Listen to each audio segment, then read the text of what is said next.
Olá, pessoal, tudo bem? Sejam bem-vindos à quarta temporada do Linguística Funcional Integra. Eu me chamo Cauane Tomás de Souza, sou bolsista PIBIC da professora Nádia Paulina Pessoa Prata, que é quem está coordenando esse projeto do Linguística Funcional Integra.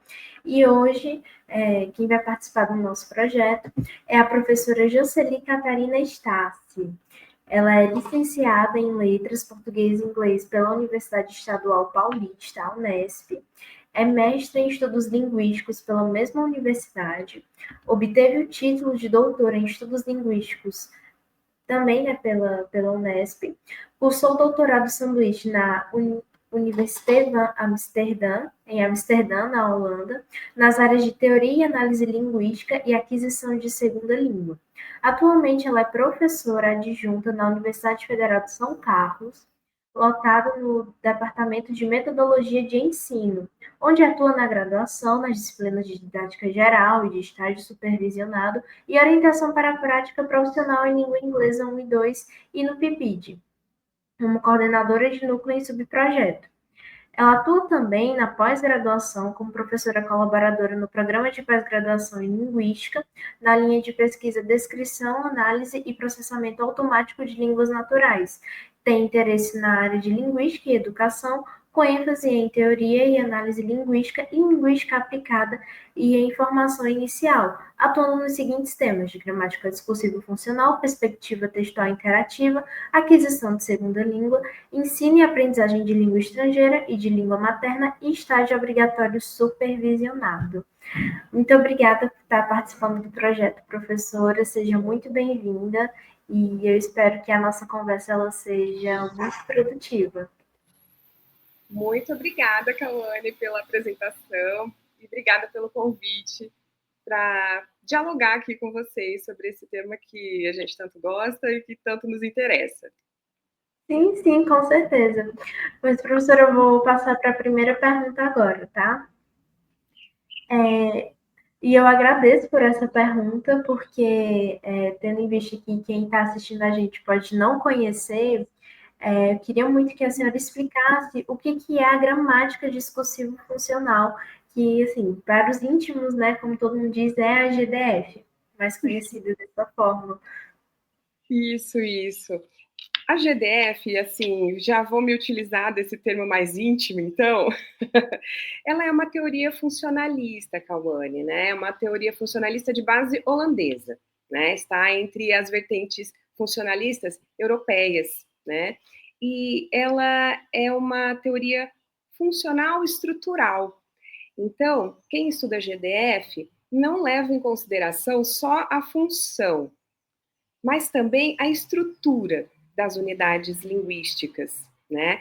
Então, ela nasce dos fundamentos da gramática funcional do Dick, né? E embora essas duas perspectivas da gramática funcional e da GDF, elas se diferenciem em muitas instâncias, ambas acreditam que as línguas são estruturas complexas, adaptadas para funcionar como um instrumento de comunicação entre seres humanos, né, podendo ser explicada a partir da sua correspondência, tanto com categorias sintáticas, como com categorias semânticas. Então, esse é o ponto comum, né?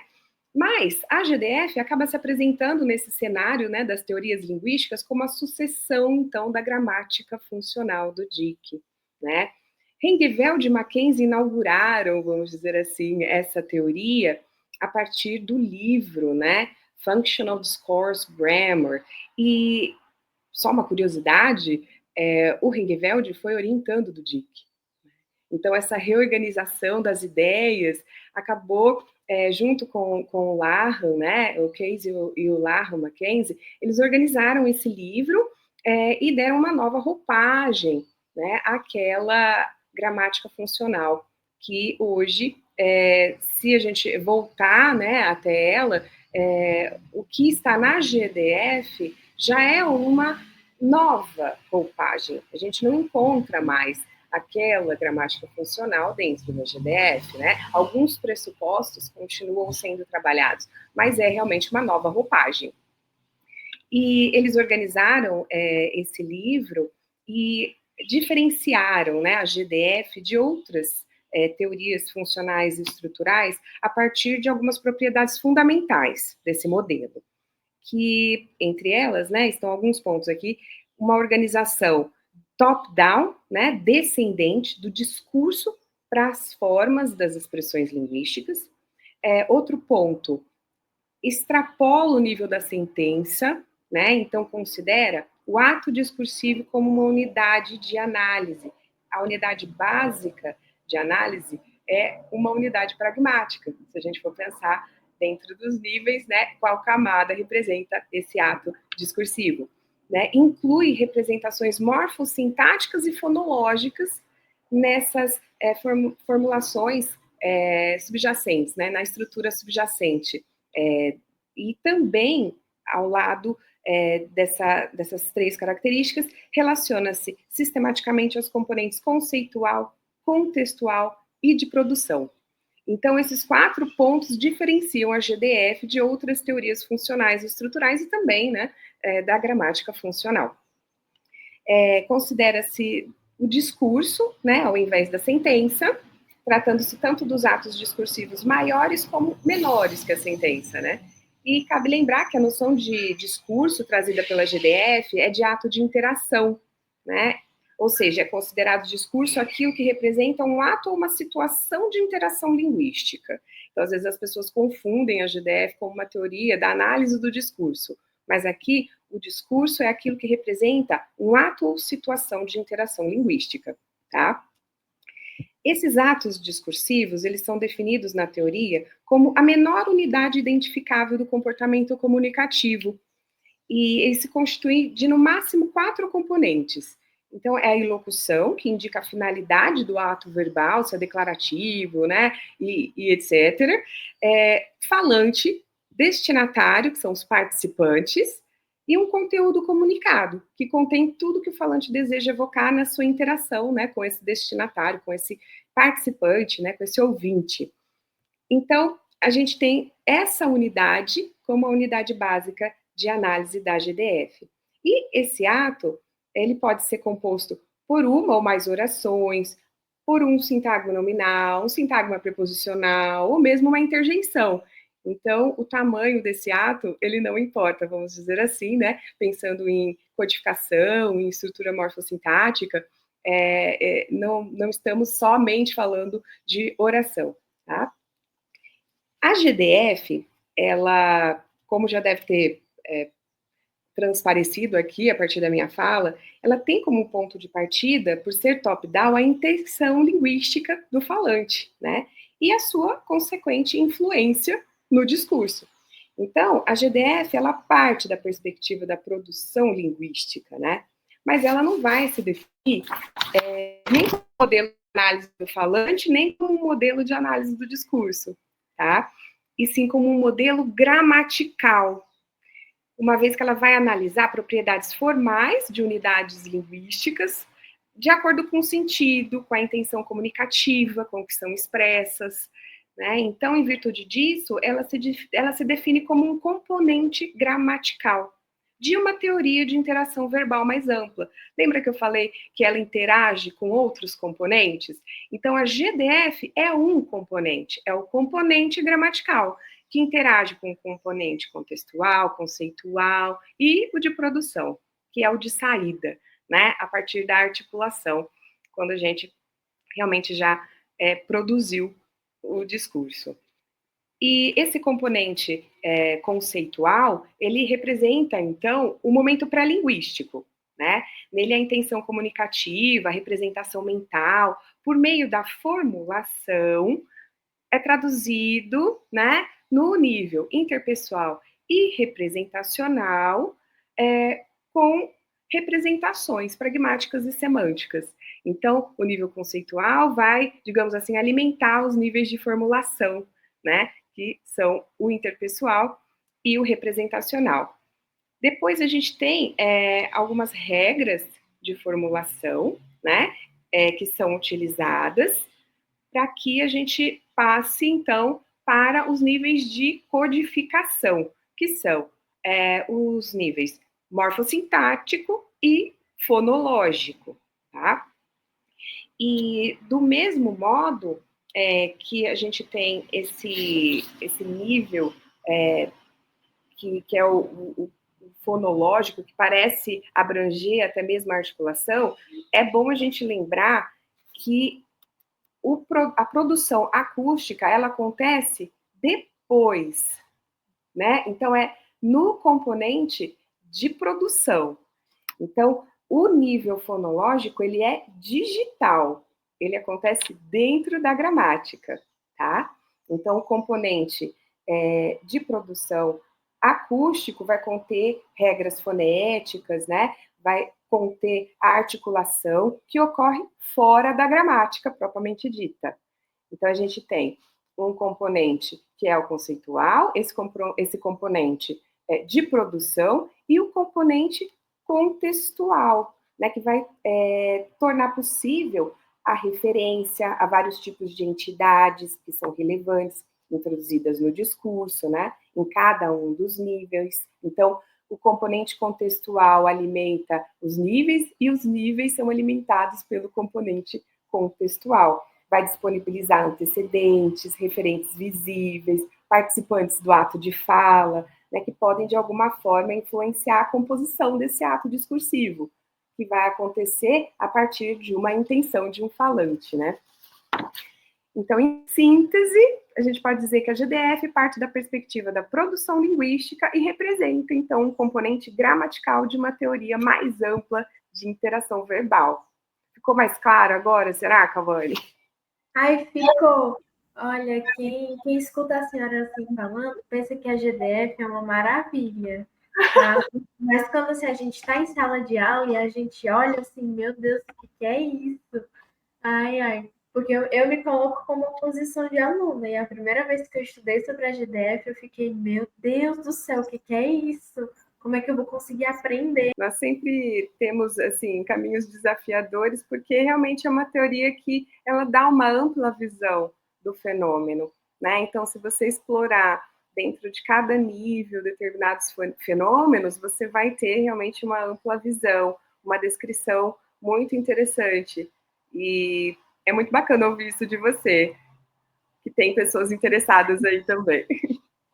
E aí, passando para a próxima pergunta, eu queria entender, né, por que ela é conhecida como teoria da cebola? É porque Você faz já... os alunos chorarem? então, eu coloquei essa pergunta para a gente falar um pouquinho sobre isso. Você já conhecia esse jeito de falar da GDF, teoria da cebola? Pior que não, mas foi a primeira coisa que me veio à cabeça. Por mais que a cebola não me faça chorar, eu nunca chorei cortando cebola. Ai, ai, mas eu sei que tem muita gente que chora, né? Tem esse estereótipo, eu pensei, não, é só porque faz os alunos chorarem. Ai. Então, esse é um mote para a gente começar a falar da GDF de um jeito mais leve, né? A teoria da cebola, né, ao contrário do que possa parecer, que é porque faz as pessoas ficarem com medo, chorar pela dificuldade, não. É porque ela é uma arquitetura, ela tem uma arquitetura modular, né? Uma organização hierárquica de cima para baixo em níveis e camadas. Então, se a gente pensar, né, na cebola de fora para dentro, a gente tem essa organização em camadas, que é assim a grande sacada da teoria. É o que muitas vezes ajuda a gente a entender nuances de usos, né, que acontecem na língua e que outras teorias às vezes não conseguem explicar tão bem, por conta de a gente poder localizar aquele trecho do discurso como uma camada e descrever aquela camada, caracterizar aquela camada. E aí você acaba caracterizando aquele fenômeno, né? Então é por isso que ela é conhecida como teoria da cebola, aquela que tem muitas camadas, muitos nomes, né, em cada nível. Então, às vezes, essa dificuldade aparente, na verdade, é o que faz com que a teoria tenha o seu grande diferencial, né? Que é poder analisar esses fenômenos em detalhe, né?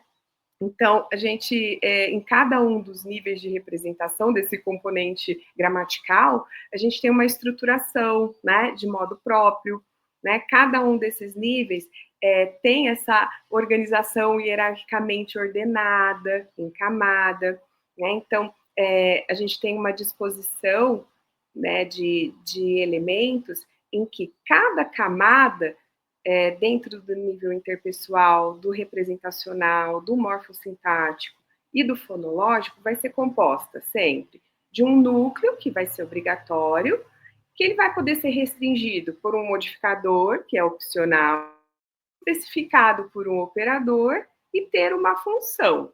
Então, cada camada a gente pode pensar nessas possibilidades, né? De investigar o núcleo, o que modifica essa camada, quais são operadores e se tem alguma função incidindo. A partir daí a gente pensa, né? Núcleos e modificadores, então, vão representar estratégias lexicais, enquanto operadores e funções representam estratégias gramaticais.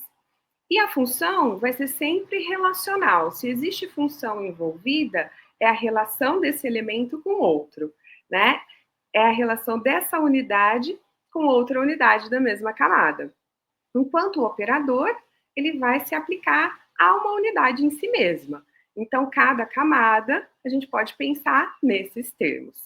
Agora, quais são as camadas, quais são os níveis, né?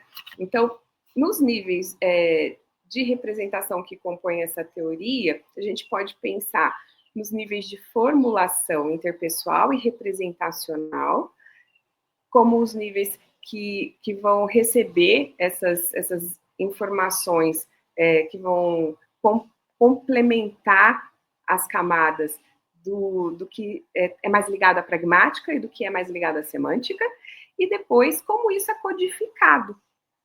Então, pela camada do nível pelo nível morfossintático e pelo nível fonológico, tá? Então, a mais alta camada do nível interpessoal é o que a gente chama de movimento. Então, estão mais ligados a trechos que extrapolam a sentença, são analisados dentro dessa camada. E aí a gente pode pensar, né, em contribuir também com a teoria, dependendo do tipo de fenômeno, e extrapolar essas camadas, né? Porque a própria teoria deixa em aberto essa possibilidade. Então, a gente tem a camada mais alta, que é o movimento, que vai consistir de um ou mais atos discursivos, que já é a segunda camada, que, por sua vez, né, é orientado sobre um esquema ilocucionário, que contém participantes, né, o falante e o ouvinte, e o conteúdo comunicado. E esse conteúdo comunicado, ele vai ser composto por subatos de referência e de atribuição. Então, o nível interpessoal vai se organizar dentro dessas camadas. Já no representacional, a unidade mais vai ser o conteúdo proposicional. Aí depois a gente pode pensar, existe algum alinhamento entre os níveis? Sim, mas não obrigatório, porque cada língua tem o seu funcionamento. Então a gente pode pensar num alinhamento entre níveis, mas não necessariamente.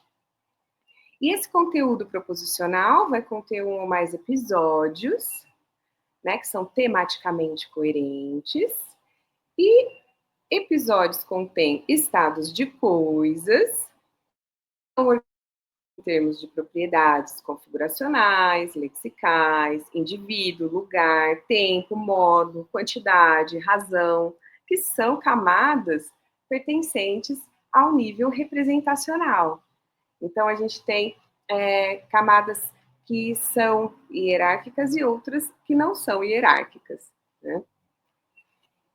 Então, umas são contidas necessariamente, uma dentro das outras, e outras não, elas vão aparecer a partir da ação, né, do falante de expressar algum tipo de sentido, algum tipo de significado.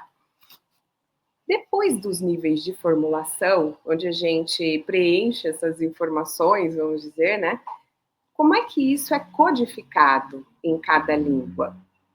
Aí a gente entende como acontecem alguns mecanismos de linearização, de ordenação, né, de relação de constituência entre elementos. E esse, então, vai ser responsável pelas representações estruturais em termos de propriedades lineares das unidades linguísticas e também hierarquicamente organizado em expressão linguística, que é a camada mais alta. Aí você pode pensar, então o movimento, eu posso pensar que é uma expressão linguística? Sim, a gente tem a possibilidade ali, mas não obrigatória, né? Cada língua vai ter suas peculiaridades e a gramática dá abertura para a gente analisar essas peculiaridades. Então, ela não é engessada. Então, a gente tem a expressão linguística, a oração, os sintagmas e a palavra. E dentro do nível fonológico, né, que vai ser responsável por codificar todos os aspectos que não foram codificados lá no nível morfossintático, a gente vai ter as outras camadas. Então, as camadas são enunciado, sintagma entoacional, sintagma fonológico, palavra fonológica, pé e sílaba.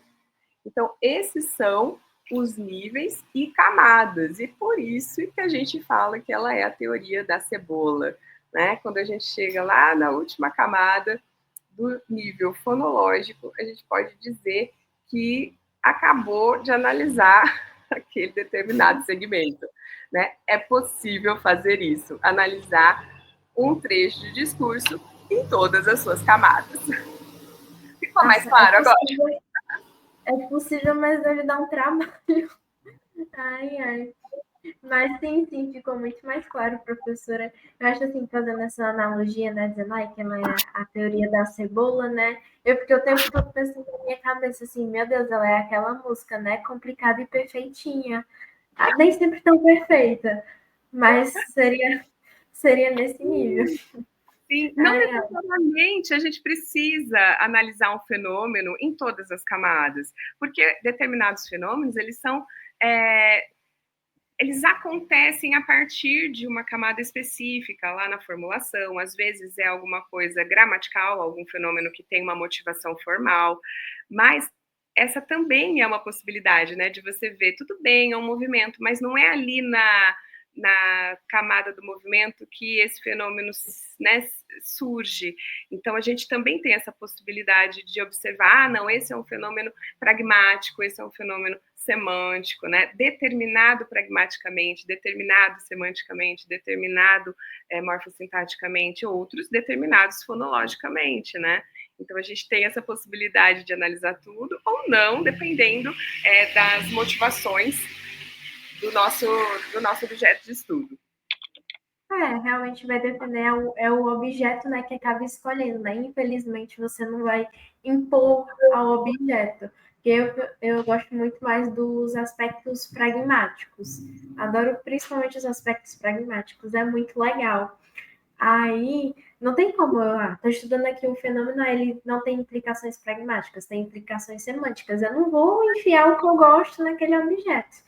Também tem que se atentar a isso. Aí eu mudo o objeto. Eu mudo o objeto e vou para um pragmático.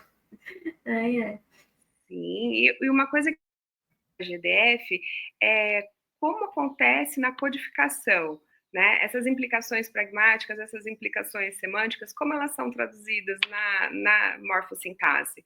Então, essas distinções que são os trabalhos que são muito valorizados, sabe, em termos de GDF. Se você consegue comprovar que morfossintaticamente um fenômeno é marcado de uma forma diferente, né, de acordo com as suas sutilezas, então a gramática te dá as ferramentas para você mostrar isso. Sim. Eu vou passando para a próxima pergunta, né, já que a gente está falando justamente, né, dos níveis das camadas da GDF. Como é que se faz a análise linguística a partir desse modelo teórico? É a pergunta que não quer calar, né, Cauane? Então, vamos começar então de cima para baixo. Vou dar alguns exemplos e depois eu vou me ater a um exemplo específico, tá bom? Que tem a ver com a minha tese, com o trabalho que eu desenvolvi com mais detalhes, tá? E com alguns artigos também que foram publicados. que depois eu posso deixar as referências se for do interesse do pessoal. Então, vamos lá. As decisões comunicativas, né, de todos os falantes, elas vão ser lá modeladas no componente conceitual. Lembra que a gente estava falando daquele componente pré-linguístico? Então, esse lugar, né, é onde a decisão comunicativa acontece, né? Vai ser modelada nesse componente desse modelo global do usuário da língua. E esse componente vai ativar o funcionamento da gramática como um todo, tá? Começando lá no nível interpessoal e representacional, que são os níveis de formulação. O componente conceitual, então, ele contém essa intenção comunicativa e as estratégias, né, que esse falante deseja utilizar para alcançar o seu objetivo. Assim, sempre vai ter um mapeamento entre o conteúdo do componente conceitual e o conteúdo dos níveis interpessoal e representacional. Entretanto, né, enquanto esses conteúdos do componente conceitual não são, em princípio, pela língua, né, a gente tem uma configuração. Mas em cada língua a gente tem frames disponíveis dentro da gramática que vão restringir o número de escolhas, né, que podem ser feitas a partir daquilo que o falante quer se expressar. Então, a gramática de cada língua vai restringir o tipo de escolha a partir dessa intenção que o falante tem. Então, em determinadas línguas, quando você está aprendendo uma língua estrangeira, você está tentando adquirir esses frames. Né? Como é que eu expresso isso em tal língua? Na minha língua eu expresso assim, mas em outra língua? Quais são os frames disponíveis? Então, por exemplo, um falante vai perceber diferentes graus de formalidade, né, na sua relação com o ouvinte. Né? Entretanto, uma língua como o próprio português, se um estrangeiro está aprendendo português, ele vai ter que escolher entre algumas formas, em algumas regiões, ou pensando na gramática normativa que lhe é ensinada, e aí a gente está pensando aqui em uso, existe sempre essa dicotomia, né? O tu e o você, por exemplo, ele vai ter que escolher, né? Então a gente parte dessa estruturação. Essas possíveis discrepâncias, né, entre o componente conceitual e os níveis iniciais da gramática vão permitir ao falante indicar a sua intenção indiretamente, né? Então o falante pode indicar o descontentamento com alguém que o elogiou ironicamente, né? Então ela é muito amiga. Então, nos casos em que a língua oferece meios sistemáticos para expressar a ironia, né, por exemplo, por meio de um contorno entonacional próprio ou uma partícula gramatical, isso vai se refletir lá no nível interpessoal como um aspecto da gramática.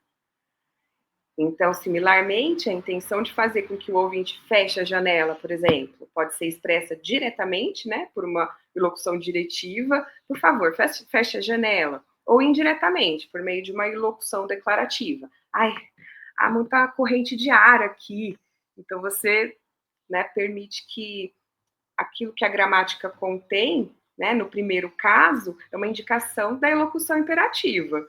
No segundo caso, uma indicação de ilocução declarativa. Não tem nenhum reflexo linguístico na intenção do falante.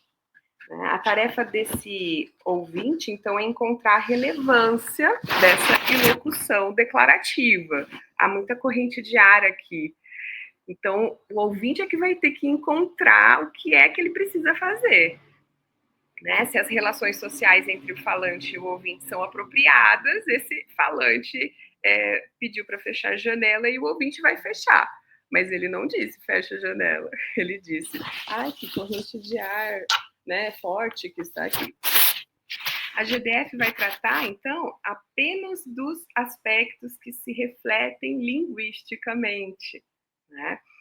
E aí eu tenho que pensar, então, né, que há no discurso unidades maiores, né, períodos, parágrafos, eu posso pensar em capítulos, unidades menores, frases nominais, do que a sentença, né?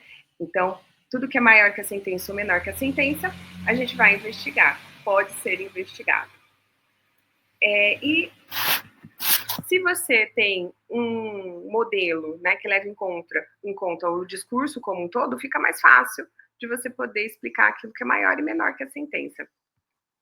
Aí, em termos práticos, né, se você identifica um fenômeno, por exemplo, sentenças iniciadas com porquê. Vamos pensar sentenças iniciadas com porquê. Você começou a se interessar sobre esse tipo de fenômeno. Dentro da teoria, como é que eu faço a análise disso? Como é que eu começo a destrinchar, né, esse fenômeno? O que a gente pode perguntar inicialmente? Em qual nível de formulação esse fenômeno é determinado? É de natureza pragmática, né, interpessoal? É de natureza semântica, representacional? Aí a gente vai se debruçar, né, nos estudos que, né, falam sobre a adverbialidade, sobre coordenação, o que representa essa conjunção, e a gente vai poder pensar, né, no nível interpessoal, será que existe alguma função retórica envolvida? Todas as sentenças iniciadas com porquê, elas estabelecem a mesma relação entre a sentença com porquê, o que vem antes e o que vem depois? Qual é a posição, né? Então, qual camada constitui essa sentença lá no nível interpessoal? É um movimento? É um ato? É um conteúdo comunicado? Então, é interessante a gente pensar aquilo que começa com porquê, né? Aquela construção que é encabeçada pelo porquê. É um movimento? Tem uma contribuição no discurso? É um ato discursivo? Essa unidade básica de análise? É um conteúdo comunicado? Né? E quanto ao nível representacional? Existe alguma função semântica envolvida? Qual a camada, né, que corresponde a essa porção textual semanticamente? É sempre um conteúdo proposicional? É sempre um estado de coisas? Né? Então a gente começa a pensar, vai ser um ato discursivo e vai ser um conteúdo proposicional, mas a gente vê que é semanticamente determinado, não tem tantas implicações pragmáticas. Então a gente consegue, observando as características de cada camada, né, se tem modificação, se tem operador funcionando, se tem função envolvida, a gente consegue observar e caracterizar. Ah, peraí, essa aqui vai ser sempre o estado, esse tipo parece que é sempre um estado de coisas no nível representacional, mas esse outro não. Isso aqui parece que é sempre um ato discursivo. Ah, e o que é que vem antes? Ah, então é a relação de um estado de coisas com o outro. Ah, não, é a relação de um ato com o outro. Então você começa a analisar mediante os níveis e camadas da formulação. Então vai ser um conteúdo proposicional no nível representacional, um episódio, um estado de coisas, e depois de verificados esses expedientes interpessoais e representacionais, como essas sentenças são codificadas no morfosintático, né, em português. Então a gente tem alguma preferência, ordem preferida, né? Qual é a relação? É de constituência? É de independência? Né? A gente tem que ordenação, coordenação, subordinação. E existe alguma questão com relação à conjunção que a gente pode pensar também? O que está acontecendo com o porquê? Né? Então, é modificador, a gente tem toda uma discussão, né, sobre os advérbios e sobre as conjunções adverbiais que acontecem na gramática normativa, e aqui a gente vê o quão importante é a gente não classificar, né, sem entender o uso, sem ir para a língua em uso. Então, sobre essa conjunção, é lexical, é um operador gramatical já, né? Todas essas verificações que a gente falou aqui são exemplos de análises e reflexões possíveis sobre o fenômeno e vão promover, então, a sua caracterização. Escolhi o exemplo certo? Deu para clarear um pouco, Cauane, como é que a gente analisa dentro da GDF? Deu sim, professora, deu tudo certo. Eu só não consegui entender, tipo, a pessoa que escolhe a frasezinha, tipo assim, ah, isso é uma frase declarativa, sem considerar o, o ouvinte, enfim, porque eu, na minha cabeça, eu tô tão corrompida pela modalidade, porque para quem tá escutando a gente pela primeira vez, né, que a modalidade é a intenção que a gente tem de falar, de certa forma, de forma assim, bem enxugada. Ai, ai, então, tipo assim, é muito maluco na minha cabeça você não estudar sem levar em conta a modalidade, porque tudo na minha cabeça, a partir do momento que a gente fala, a gente tem uma intenção por trás disso. Eu tô me comunicando com a senhora, eu tenho uma intenção de comunicar alguma coisa. A senhora tá se comunicando, veio para cá, se aceitou o convite para participar. A senhora está comunicando com uma intenção. Então, tipo, eu não consigo mais dissociar. Então, tipo, eu leio muitos trabalhos na GDF que envolvem a questão da modalidade, porque é algo que me interessa muito. E aí, quando eu vejo um trabalho por fora, que às vezes não considero, eu fico, meu Deus, como você conseguiu? Ai, ai. Mas são coisas e coisas da vida. Mas você está certa, a gente tem que levantar essas reflexões, né? O que eu acho bacana é você entender, né, essa questão de quando a gente não marca alguma coisa no discurso e ficar em cargo do ouvinte compreender, né, interpretar aquilo que o falante quer dizer, isso também faz parte da comunicação, né? São os ruídos. Então, por isso que a gente faz reformulações, né? Por isso que às vezes alguns pedidos, dentro de isso culturalmente também acontece, né? Português de Portugal versus português brasileiro, lá eles são muito literais. Você diz algo do tipo, tem uma corrente de ar forte por aqui, muito provavelmente eles não vão fechar a janela, porque eles não vão, acho que, compreender, né, essa questão, porque nós aqui, na nossa cultura, nós não somos tão literais, né? Nós somos um pouco menos literais. Né? A literalidade, às vezes, confunde um pouco lá. Então, são fatores culturais que também vão permear algumas questões linguísticas, né? E é interessante a gente entender, né, cada língua como um fenômeno único, né? Então, tipo, é maravilhoso quando você estuda línguas, né? Eu sou muito apaixonada por estudar as línguas, enfim, é maravilhoso. Mas seguindo para a próxima pergunta, qual é a vantagem de se analisar uma língua a partir dessa teoria funcionalista? Então, justamente por nós termos essa peculiaridade da arquitetura modular e de níveis e camadas, né, a gente começa a compreender que esse é o ponto forte da gramática discursiva funcional, né? Então, essa produção vai começar com a intenção comunicativa, que vai ser processada de cima para baixo, e essa eficiência do modelo da GDF é proporcional ao modo como ela representa essa produção linguística, né? Então, a esse propósito, a gente pode até analisar alguns casos, né, de construções iniciadas por porquê, né, para ver como é que funciona essa verificação em camadas. Então, ó, eu vou ler 3 exemplos para você, e a gente vai pensar um pouquinho sobre eles. Olha, escureceu muito rapidamente porque estava ameaçando chuva. Então, escureceu muito rapidamente porque estava ameaçando chuva. Olha um segundo exemplo. Eu aceitei a criança porque eu gostava dela. Esse é um segundo exemplo. Eu aceitei a criança porque eu gostava dela. Esses são exemplos de língua em uso, de um corpus lusófono. E o terceiro, ó, alguém tem que saber o que é que está havendo, né? Porque o barulho não é normal. E aí eu tenho um outro exemplo. E ele já começa assim, ele não é uma resposta, também não é uma pergunta. Porque agora eu já sei muitas coisas sobre borboletas. Eu fui obrigada a comprar livros.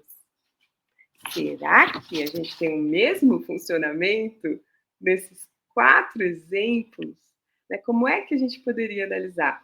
e eu vou passar rapidamente sobre eles, mas depois deixo a indicação da leitura. Mas olha só, nesses casos ilustrados, né, a gente pode recuperar nas 3 primeiras ocorrências, de escureceu muito rapidamente porque estava ameaçando chuva, eu aceitei a criança porque eu gostava dela. Alguém tem que saber o que é que está vendo, né? Porque o barulho não é normal. A gente até acessa, né, uma oração principal, a qual essa oração, encabeçada com o porquê, né, se relaciona. A gente até consegue acessar essa relação. Então, a gente pode pensar, no primeiro exemplo, um estado de coisas que se relaciona com outro estado de coisas. E aí a gente tem uma relação causal. No segundo, eu aceitei a criança porque eu gostava dela, a gente vai ter um estado de coisas se relacionando com o conteúdo proposicional. Já em alguém tem que saber o que é que está vendo, né? Porque o barulho não é normal. A gente já tem uma explicação. Então, a gente tem 2 atos discursivos em relação, né? E uma relação de motivação. Tem uma função retórica envolvida aqui. Então, eu tenho 3 funcionamentos que são diferentes. São 3 exemplos, mas apresentam natureza causal diferentes. E aí, Hengeveld, de 98, né, já vai demonstrar que esse domínio do campo semântico da causa abrange relações de causa, razão, explicação, né, que estão no campo dessa subordinação adverbial, que a gente está chamando aqui, que é uma proposição que foi comprovada até por Pesat 2009, quando analisou a relação de explicação das variedades lusófonas. E aí a gente percebe que, nesse primeiro exemplo, escureceu muito rapidamente porque estava ameaçando chuva, tem a conexão entre 2 estados de coisas, né? Um dos quais, esse dependente é factual, fornece uma motivação para a ocorrência do outro, que é o principal, resultando numa relação causal propriamente dita. No exemplo B, que é eu aceitei a criança porque eu gostava dela, a oração subordinada fornece a causa da realização do estado de coisas que é expresso na oração principal, né, em termos de um motivo atribuído ao controlador do estado de coisas dessa oração principal. E ela mesma representa um conteúdo proposicional. Então, estado de coisas se relacionando com o conteúdo proposicional vai resultar na relação de razão. Aí, no exemplo seguinte, que é o alguém tem que saber o que é que está vendo, né? Porque o barulho não é normal. A oração subordinada especifica um fato, que dá suporte ao fato representado por aquilo que está dentro do ato de fala anterior. Então, a oração adverbial aí apresenta considerações que vão conduzir o falante a chegar à conclusão contida na oração principal, né? Podendo ser vista como um ato ilocucionário, separado, né? Resultando no que a gente está chamando aqui de explicação. E aí, para esse trabalho sobre explicação, quem tiver interesse pode ler Expósito 2012. Então, diferentemente ainda dessas 3, né, estruturas, a gente tem aquela lá. Porque agora já sei muitas coisas sobre borboletas, né? O que acontece aqui? Algo foi dito antes no discurso, mas tem um ponto final antes. Então, um trecho de discurso que já começa com esse porquê, alavancando, né, esse discurso, contribuindo, é uma contribuição autônoma. Então, diferentemente dessas estruturas que a gente analisou, as iniciadas por porquê, que começam com o porquê, sem uma relação estabelecida com uma oração anterior, mas com outros trechos, que podem ser movimentos, né, anteriores, ela não tem uma oração principal, né? Como a gente viu nos outros exemplos, em que a gente estava tentando delimitar, né, um segmento anterior, imediato, que pudesse ser uma oração principal. Então, aquelas 3 têm diferenças entre elas, mas essa aqui tem uma diferença ainda maior. Então, a gente pode dizer que a gente não explica, né, uma estrutura como, porque agora já sei muitas coisas sobre borboletas, a partir do segmento que a antecede.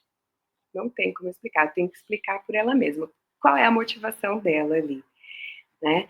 Então, isso comprova o caráter de não subordinação morfossintática, pelo menos, né? A gente já pode observar. E uma identificação como uma estrutura que se encontra na relação entre camadas mais altas no nível interpessoal, que não é a do ato discursivo, como aquela que a gente viu. Alguém tem que saber o que é que está havendo, não é? Porque o barulho não é normal. Um ato, né, separado de outro, mas que se relacionam. Então, a gente tem esse reconhecimento que, embora, né, todas essas quatro construções apresentem uma natureza causal, elas expressam diferentes tipos de causalidade, né, que vão residir na diferença entre as camadas. Então, a gente pode dizer que as camadas explicam, né, e que essa é uma oportunidade, né, de você conhecer a teoria e poder observar as diferentes nuances de uso de uma mesma conjunção, de construções que são encabeçadas por essa conjunção, sendo interpretadas a partir da caracterização de cada camada. Então, você acha que essa é uma vantagem, Cauane? Eu acho que é uma vantagem. Agora eu só fiquei curiosa para saber a motivação dessa. Da última? Da última, porque a senhora falou que tem a ver com. Fere com essa questão da subordinação. Isso, ok. Agora, qual é a motivação para uma pessoa falar assim? Então, aí a gente entra na questão da diferença entre a função retórica e a função interacional. Então, a proposta do meu doutorado, Cauane, foi falar um pouco das relações entre movimentos, que é algo que dentro do livro azul da GDF ainda não tinha sido explorado. Então, a gente tem a relação entre atos discursivos e a relação entre movimentos, que vai acontecer dentro desse âmbito da função interacional. Algumas funções interacionais vão ser mais ligadas à organização do conteúdo e outras mais ligadas à organização da interação. Essas que são encabeçadas com o porquê, elas têm uma ligação maior com o conteúdo, porque elas vão sempre diagnosticar uma mudança de tema. Então, elas têm essa função, né, de alavancar esse discurso para um outro lugar temático. Por isso que elas são chamadas, né, de função interacional de transição. Então, dentro da gramática discursiva funcional, a gente tem uma certa abertura para propor, né, uma contribuição teórica para que a gente entenda e compreenda quais são essas relações que se estabelecem entre movimentos. Então, eu tenho movimentos que vão ser iniciados, vamos dizer assim, né, por esses conectores, mas que são conectores de uma subordinação que é discursiva e não uma subordinação que é morfossintática, né? Então, são ligações entre expressões linguísticas que acontecem somente dentro do âmbito do nível interpessoal. Entendi, professora. Agora, aproveitando que a senhora falou da sua tese, para quem quiser ler, quem quiser conhecer, qual é o título e onde é que eu posso encontrar a sua tese? Olha, no repositório da Unesp, ela pode ser encontrada e é sobre a subordinação discursiva. Então, o título é esse. E vocês também podem procurar alguns artigos que eu acabei destrinchando um pouquinho, porque eu usei alguns artigos para detalhar um pouco alguns tipos, né? Então, tem Stacicé e Pesat 2014, tem Stacicé 2012, né? Então, assim, vocês podem observar como é que caminhou isso também, com o Stacicé 2022, mas que é um livro que foi dedicado a estudos funcionalistas desses objetos que são essas orações independentes, né? Mas em algumas frentes. Então, é um livro muito bacana que a gente organizou entre alguns autores e que a professora Beatriz, que fez um estudo muito grande sobre as desgarradas, né, que movimentou. Então, a gente tem a Beatriz, a Flávia Iratavalli falando sobre a insubordinação, eu falando sobre a subordinação discursiva e alguns outros autores também para compor esse assunto dentro do funcionalismo, mas em diferentes vertentes. Caramba, que legal. Então, pessoal, fica a dica aí para quem quiser, só ir buscar no repositório, enfim. E quem tiver interesse em buscar mais artigos sobre isso. Eu tenho aqui, ó, deixa eu te mostrar, porque aí vocês podem também. É isso aqui, ó, desgarramento, subordinação discursiva e insubordinação. A senhora pode aproximar mais da câmera para o povo ver o títulozinho? Ó, pronto, pessoal, fica a dica aí o livro, tá? Depois eu vou atrás do meu. Ó, se eu tivesse aqui, eu te dava de presente, ó, vou mandar aí para a Nádia, para vocês. Ah, eu vou querer, muito obrigada. Eu quero uma dedicatória, tá? Ah, tá. Agora sim, professora, para finalizar, eu acredito que é a nossa última pergunta. Qual pode ser a contribuição da GDF para o ensino de línguas? E, assim, tendo em vista o currículo da senhora, a senhora acabou se especializando também, né, nessa parte de ensino de línguas. A senhora trabalha com o PIBIT também, que é de ensinar nas escolas, nessa parte da linguística. Então, assim, a senhora também aplica a GDF nesse... Como vai passar para os alunos esse ensino de línguas? Enfim, como é que é? Então, né, a gente tem uma preocupação, sim, viu, Cauane, de entender qual pode ser a contribuição, né, de todos esses estudos aprofundados que a pós-graduação nos oferece sobre a reflexão, né, e análise linguística, qual a contribuição de tudo isso para o ensino. Essa conexão sempre me preocupou muito. E, embora esse tipo de estudo já se justifique por si só, né, não é necessário pensar numa aplicação prática para que ele seja justificado, né, muito pelo contrário, acho que essas pesquisas né, têm o seu lugar e, né, não necessariamente elas precisam se voltar para a sala de aula para terem o seu mérito científico. Mas como a gente trabalha com aquilo que é né, o texto, e esse é o produto também que o aluno dentro da escola precisa construir, né, dentro da sua vida, da sua trajetória, quando ele for principalmente prestar um vestibular, né, se a gente for pensar assim, é natural que a gente busque ferramentas para que esses alunos se abasteçam, né, dessa reflexão sobre a língua, essa competência e as capacidades comunicativas, elas se escola, né? Então a gente pensa que assim, no momento em que se ensina essa relação entre sentenças na escola, né, que é muito cara a produção de textos argumentativos, a gente sabe o quanto é importante, né, participar do Enem. Aqui no estado de São Paulo, agora a gente tem um provão paulista, Cauane, eu não sei como é que é aí, mas dentro do estado de São Paulo, esse provão paulista, ele quer se tornar uma prova de vestibular. Então, dentro das escolas, quem já faz o provão paulista, ele já tem como se situar dentro de alguma escola pública, de alguma universidade pública do estado de São Paulo. Então, essa tem sido uma preocupação, né?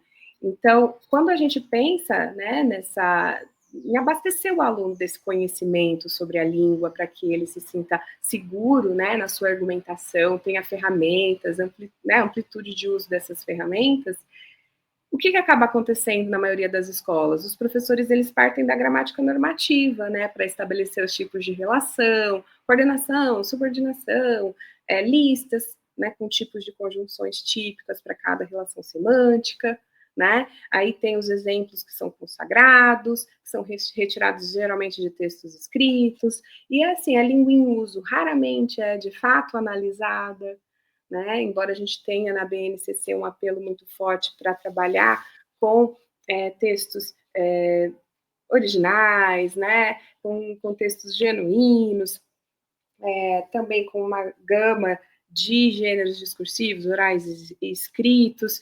Nem sempre isso acontece, né? Então, a proposta de usar a GDF no ensino de língua, ela nasce no propósito de estimular a reflexão sobre a língua, né? De estimular a comparação do funcionamento entre línguas diferentes também.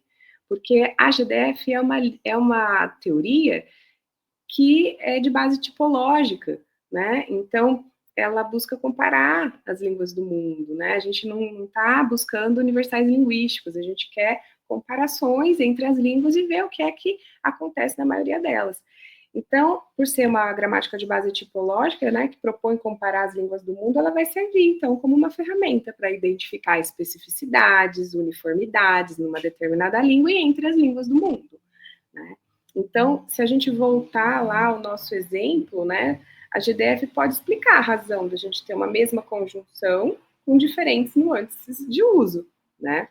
Então, ela propõe refletir sobre como o falante molda o discurso a partir de suas intenções e, a partir delas, como ele vai organizar, né, as unidades linguísticas, como ele vai fazer escolhas, né? Então, essa agentividade, né, ela precisa ser discutida na escola, porque senão a gente fica com aquele discurso, eu vou aprender português, para quê? Eu já sei português, e realmente a gente sabe mesmo, porque nós somos falantes dessa língua materna, mas cabe à escola ampliar o uso dos registros. Registros mais formais precisam ser trabalhados na escola, esse é o papel da escola.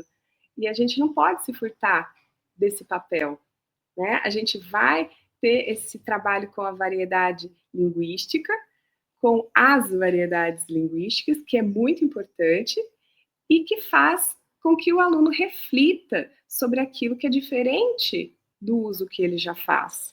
A gente não tem julgamento de valor, não vai ser melhor ou pior, vai ser diferente, né? E é diferente por quê? Por que um falante pode escolher isso ou aquilo? Então, esse é o ponto, né? Refletir sobre o uso. E quando o aluno ele passa a compreender que a funcionalidade do que ele escolhe usar na língua expressa a sua intenção, então a ordenação passa a fazer sentido, as diferentes formas de ligar a sentença passa a fazer sentido, né? Elas já começam a ser vistas como uma estratégia, né, desse falante para alcançar um propósito comunicativo. Então, mais do que decorar listas de conjunções, eles precisam compreender quando usá-las para atingir objetivos de persuasão, né? Então, a GDF vem como uma ferramenta para analisar a gramática das línguas, para problematizar o que é posto pela gramática normativa, né? Então, a gramática normativa não pode ser um fim nela mesma, né? Então, a proposta é uma confluência entre o ensino de línguas e a análise de língua em uso, né? Porque a gente sabe que nesses últimos tempos, né, o ensino de língua tem passado por eu diria até duradouro momento de crise, né, um momento de transição que não acaba. E ele é interpretado pelo mundo acadêmico como, assim, um tema exaustivamente discutido, né? É um momento de crise mesmo. Kremer, 2006, aponta o ensino de língua materna na contemporaneidade, né, por exemplo, como uma arena de conflitos. Então, realmente, a gente entende esse momento de crise como uma arena de conflitos. E eu diria que o ponto, né, o cerne dessa crise é a gramática. Porque ela é vista como vilã, né? Ela tanto é vilã quanto é heroína, na verdade, né, Cauane? Porque a depender da perspectiva teórica, né, pela qual ela é definida no contexto escolar, ela pode ser uma coisa ou outra, né? Então, a gente tem uma preocupação, assim, com essas crenças que estão ao redor, né, desse ensino e aprendizagem de língua, que já são pré-estabelecidas, que já são enraizadas, né? e desde a proposta de ensino lá nos PCNs, hoje pela BNCC, né, que teve uma grande reformulação, mas ainda é pautada, né, nessa concepção de linguagem como forma de interação, né, em que todos os professores precisam trabalhar com gêneros discursivos, o ensino significativo a partir do texto, né, então toda essa preocupação de reflexão sobre o uso, de reflexão sobre os gêneros discursivos, elas têm sido tratadas, assim, há muito tempo, né, através dessas formações continuadas, e que o ensino tem que acontecer de forma cíclica, para promover maior domínio do aluno sobre a língua, mas ainda tem muitos professores que, por razões diversas, não participam, né, dessa corrente, né, e o momento de trabalho com o texto até acontece, mas o momento de analisar a gramática, ele acaba ficando muito aquém do que deveria, né? Então, esses professores talvez não tenham recebido bem essa posição da ensinar, né? E receberam como uma imposição burocrática do mundo acadêmico, né? Então, não conseguiram alcançar o domínio dessas novas práticas necessárias. E aí eles acabam lutando inconscientemente para manter, né, o aluno para se preparar para a vida, fazendo ele dominar a norma culta. Então, não importa os meios, né, que eu vou utilizar para isso, mas eu vou fazer o meu aluno dominar a norma culta. E aí, será que quando ele domina a norma culta, ele está fazendo análise linguística? Ele está refletindo sobre a língua? Então, mesmo depois de muitas tentativas, né, desse meio científico explicitar, né, os conteúdos a serem ensinados pela escola, as maneiras de se trabalhar com esse conteúdo, esse novo, velho contexto, porque já ficou velho, a gente não pode dizer que isso é novidade mais, né? Ele parece não ter convencido tantas pessoas, né? Fazendo com que até hoje seja necessário reafirmar essa prática pedagógica, né? Então, na verdade, o que acontece é uma insegurança por parte dos educadores no trato com a gramática, né? E isso gera nos alunos sérias dificuldades de refletir sobre a língua e também de construir textos. E isso é constatado a partir do desempenho linguístico de muitos educandos nas produções textuais, né, que exigem o uso de norma culta, por exemplo, né? E quando, teoricamente, a gente espera que eles mostrem um bom domínio, né, desse gênero. Então, a nossa tarefa é mostrar que esse problema, ele não reside necessariamente na falta de colocar em prática o trabalho com o texto, mas na falta de uma ferramenta de reflexão linguística eficiente que se ajuste a essa realidade de ensino, que é pautada no uso e na reflexão sobre o uso. Então, os professores acabam ensinando os alunos a partir do texto apenas até certo ponto, né? Porque no momento de trabalhar com a gramática, considerado um dos suportes, né, do texto, que deve auxiliar o desenvolvimento da capacidade comunicativa do aluno, os professores se perdem, né, e acabam se fundamentando na cobrança da regra pela regra. E é a partir desse tema que a gente busca indicar que ações dedicadas ao ensino de gramática e à reflexão sobre o seu uso deveriam se orientar por uma abordagem funcionalista da linguagem, né? Perspectiva que, embora bastante discutida e aceita, ainda é precariamente praticada nos contextos escolares brasileiros, né, de ensino de línguas. Então, a gente pode pensar em uma análise funcional tanto no ensino de língua materna, quanto no ensino de língua adicional. A gente pode pensar que refletir sobre a língua e comparar línguas estão no âmbito da reflexão e da análise linguística e pode acontecer dentro da escola. A gente não vai lá ficar ensinando conceitos que são atinentes à teoria e que podem gerar uma maior dificuldade, mas o que a gente quer é que a GDF seja usado como ferramenta para pensar a língua com os alunos. Então, o professor, ele pode utilizar essa questão de observar as nuances e de trazer a língua em uso para problematizar essas classificações da gramática, né? Então, por meio da discussão sobre o tratamento dado à subordinação adverbial, tanto por abordagens pedagógicas quanto, né, funcionalistas, a gente vê uma oportunidade de refletir, né, sobre o alcance, a profundidade da análise linguística esperada no contexto escolar. E aí, propor, né, análises que ultrapassam o domínio da oração, né, uma análise transfrástica da adverbialidade, por exemplo, e a sua possível incorporação também na sistematização das relações adverbiais no contexto escolar. Então, nem sempre a conjunção vai estar ligando orações, como a gente viu no nosso exemplo, né? E aí, quando o aluno olha para aquilo, ele vai falar, nossa, isso aqui eu não vi na escola e faço direto. Eu uso assim, eu faço assim. Então, por que a gente não pode refletir sobre a língua quando a gente, mesmo quando a gente quer ensinar um registro que é o registro formal, né? Então, a gente entende a importância de ter uma análise linguística através de uma ferramenta como algo que nem todos os professores dominam, então a gente entende a importância de ter que se aproximar de professores, de ter que fazer também um percurso talvez mais extensionista, né, de se aproximar dos professores das redes, de provocar reflexões, né, de fenômenos que eles têm que discutir dentro da sala de aula com os alunos deles, então provocar reflexões para que eles possam, né, se sentir mais seguros. Mas a gente também conta com os alunos que se formam, né, Cauane? Você aí é um curso de licenciatura? Ou é um curso de bacharelado? Então a gente sempre tem que ter em mente, né, como é que eu vou poder trabalhar a gramática, né, dentro desse ensino significativo, sem fazer o texto como pretexto.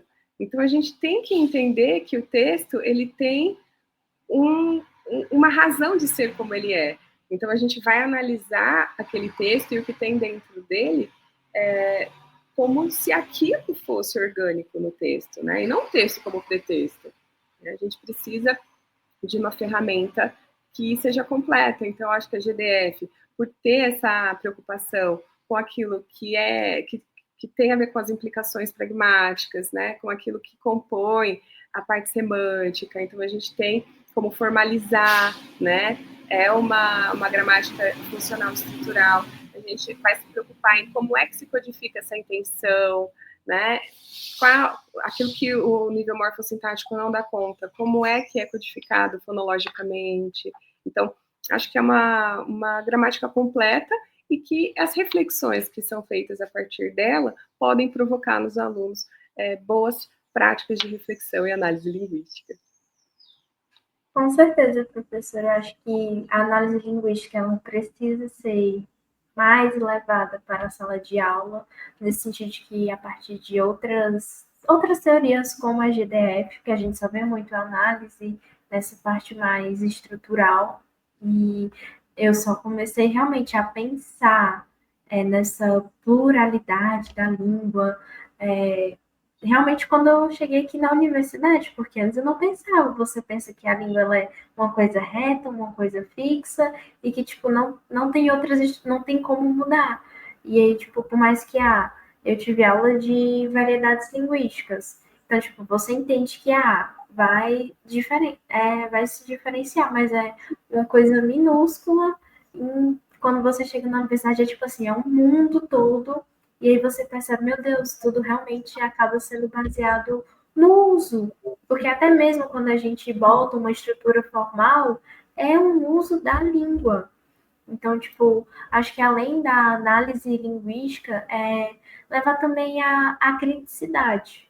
Porque antes da gente fazer a análise linguística, a gente precisa ser crítico e entender que o que a gramática normativa está dizendo é realmente correto, a gente parte primeiro dessa criticidade, que é algo que eu vejo que está muito em falta nas escolas.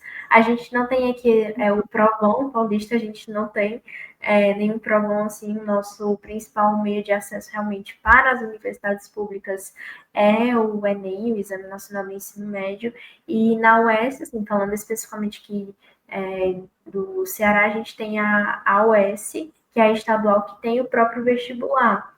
Então, é muito bom sempre a gente pensar que a gente está estudando a língua portuguesa, mas não só para passar no vestibular, para ter um acesso ao ensino médio, mas também pensar na língua portuguesa como falantes.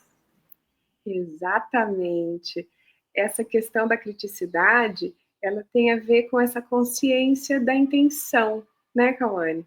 Então, se a gente pensa que enquanto falantes da língua, nós sempre vamos ter as nossas intenções, e se eu tenho intenções ao comunicar, quando eu precisar me comunicar para passar no vestibular, o que é que eu preciso acionar?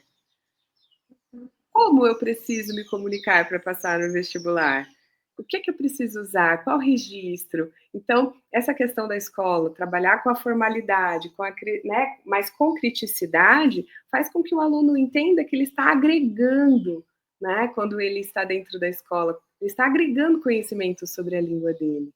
Então, aí ele passa a ter um pouco mais de interesse, né? Então, não é que ele está aprendendo algo que é totalmente diferente do que ele já faz. Não, a gente tem essa convivência, né? A gente aprende na escola, às vezes, a língua portuguesa como se fosse assim, a língua portuguesa é o mapa mundi, mas a gente aprende um estado. A gente aprende um estado achando que está aprendendo a língua portuguesa. Quando a gente pensa em variedade culta, né, na norma culta, a gente está aprendendo um estado, vai. Olha quantos. Vamos pensar no mapa mundi. Aí a gente está pensando a língua. Então, a gente está. São muitas interferências, né? São muitas as possibilidades de refletir sobre uma forma. Né? Se a gente considera as variedades linguísticas, se a gente considera diferentes registros dentro dessas variedades. Então, a intenção, né, quando você tem uma intenção e você tem domínio de mais variedades, você consegue ser um sujeito mais preparado para aquilo que a gente tem que enfrentar na sociedade. Né? Para ser sujeito crítico, né? Um cidadão que vai contribuir, né? Com o lugar onde ele vive. Com certeza.